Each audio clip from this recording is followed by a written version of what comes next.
Hello നമസ്കാരം. നിങ്ങളുടെ മനസ്സിൽ നിങ്ങൾക്കൊരു സാമ്പത്തിക ഉന്നതി നിങ്ങൾ ആഗ്രഹിക്കുന്നുണ്ട്. ഓക്കെ. ഒരു സാമ്പത്തിക ബുദ്ധിമുട്ട് അനുഭവിക്കുന്നുണ്ട്. അപ്പോൾ അതിൽ നിന്നൊരു ഉന്നതി ആഗ്രഹിക്കുന്നുണ്ട്. അതിനുവേണ്ടി നിങ്ങൾ പരിശ്രമിക്കുന്നുണ്ടെങ്കിൽ നിങ്ങൾക്കുള്ള മാർഗ്ഗനിർദ്ദേശമാണ് ഇത്. ഇവിടെ നിങ്ങളോട് എന്താ പറയണതെന്ന് വെച്ചാല് നിങ്ങളുടെ ഈ ഒരു സാമ്പത്തിക ഉന്നതിക്ക് അത് ലക്ഷ്യമിട്ടുകൊണ്ട് നിങ്ങൾ പ്രയത്നിക്കുമ്പോൾ നിങ്ങൾ പ്രതീക്ഷിക്കാതെ, നിങ്ങൾ ചോദിക്കാതെ തന്നെ സഹായങ്ങൾ ലഭിക്കുന്നുണ്ടെങ്കിൽ ആ സഹായങ്ങളെ സ്വീകരിക്കണം. ഓക്കെ. കണ്ണടച്ച് സ്വീകരിക്കാന്നല്ല, നമ്മൾ ഒബ്വിയസ്ലി ആ വ്യക്തി അവരുടെ വിശ്വാസ്യത കാര്യങ്ങളൊക്കെ നമ്മൾ ശ്രദ്ധിക്കണം. പക്ഷെ പ്രത്യേകിച്ചും നിങ്ങൾ അന്വേഷിച്ച് പോകാതെ നിങ്ങളിലേക്ക് എത്തുന്ന ചില സഹായങ്ങളുണ്ട്. ഓക്കെ. നിങ്ങളുടെ ചുറ്റുമുള്ളവരിൽ നിന്ന് ചില സഹായങ്ങൾ അല്ലെങ്കിൽ ചില അഡ്വൈസ്, ചില ഉപദേശങ്ങൾ, ചില മാർഗ്ഗനിർദ്ദേശങ്ങളൊക്കെ ഉണ്ട്. അതിൽ നിങ്ങൾ കൃത്യമായി ഫോളോ ചെയ്യണം. ആ കിട്ടുന്ന മാർഗ്ഗനിർദ്ദേശങ്ങൾ, ഉപദേശങ്ങൾ സ്വീകരിച്ച് അതനുസരിച്ച് മുന്നോട്ട് പോകാൻ പറയുന്നു. നിങ്ങൾ ആഗ്രഹിക്കുന്ന സാമ്പത്തിക ഉന്നതിയിലേക്ക് എത്താൻ യൂണിവേഴ്സ് ഈ വ്യക്തികളിലൂടെ നിങ്ങളെ സഹായിക്കുന്നതാണ്, നിങ്ങൾക്ക് ഗൈഡൻസ് തരുന്നതാണെന്ന് മനസ്സിലാക്കണം.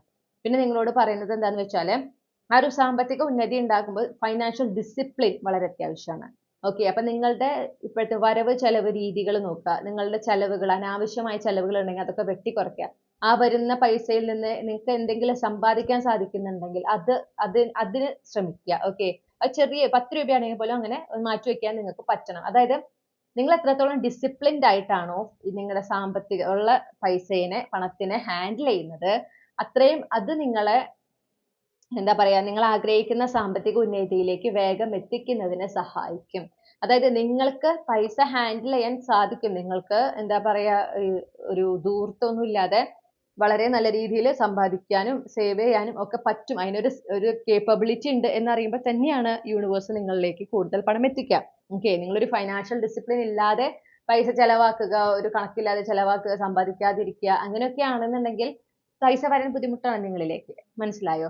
അപ്പോൾ നിങ്ങൾ ആ ഒരു ലെവൽ ഓഫ് മെച്യൂരിറ്റി, ആ ഫൈനാൻഷ്യൽ ഡിസിപ്ലിൻ നിങ്ങൾക്ക് ഉണ്ടാകണം. അതും നിങ്ങൾ ഉറപ്പുവരുത്തുക. ഇപ്പൊ നിങ്ങൾക്ക് എന്താണോ പൈസ ഉള്ളത് അതിൽ വളരെ ഡിസിപ്ലിൻഡ് ആയിട്ട് അനാവശ്യ ചെലവുകളൊക്കെ കുറച്ച് നിങ്ങൾ കാര്യങ്ങൾ ചെയ്ത് ശീലിക്കുക. അപ്പൊ നിങ്ങൾ ആഗ്രഹിക്കുന്ന ആ ഒരു പൈസ കയ്യിൽ കിട്ടുമ്പോൾ അപ്പോഴാണ് നിങ്ങൾക്ക് അതും നല്ല രീതിയിൽ നിങ്ങൾക്ക് ഗുണമാകുന്ന രീതിയിൽ ആ വരുന്ന പൈസയെയും നിങ്ങൾക്ക് ഉപയോഗിക്കാൻ പറ്റുള്ളൂ. ഓക്കെ.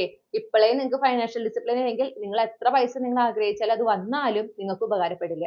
അതെങ്ങനെയൊക്കെ ചെലവായി പോകും. ഓക്കെ. ആ ഡിസിപ്ലിൻ ഇല്ലാത്തത് കൊണ്ട്. അതാണ് നിങ്ങളോട് പറയുന്നത്. പിന്നെ നിങ്ങളോട് പറയുന്ന ഒരു കാര്യം എന്ന് പറഞ്ഞിട്ടുണ്ടെങ്കിൽ നിങ്ങൾക്ക് ഇപ്പൊ സാമ്പത്തിക സ്ഥിതി നിങ്ങൾക്ക് ഉയർത്താനായിട്ട് നിങ്ങൾ ആഗ്രഹിക്കുന്നു, അതിനായിട്ട് പരിശ്രമിക്കുമ്പോൾ നിങ്ങളുടെ മുന്നിൽ അവസരങ്ങൾ വരുമല്ലോ. അതില് ഏതാണോ നിങ്ങൾക്ക് ബെസ്റ്റ് ആണ്, ഈ ഒരു അവസരം നിങ്ങൾക്ക് ഹാൻഡിൽ ചെയ്യാൻ പറ്റും, അങ്ങനെ പൂർണ്ണ ബോധ്യമുള്ള ഒരു അവസരം ഉണ്ടായിരിക്കും എപ്പോഴും.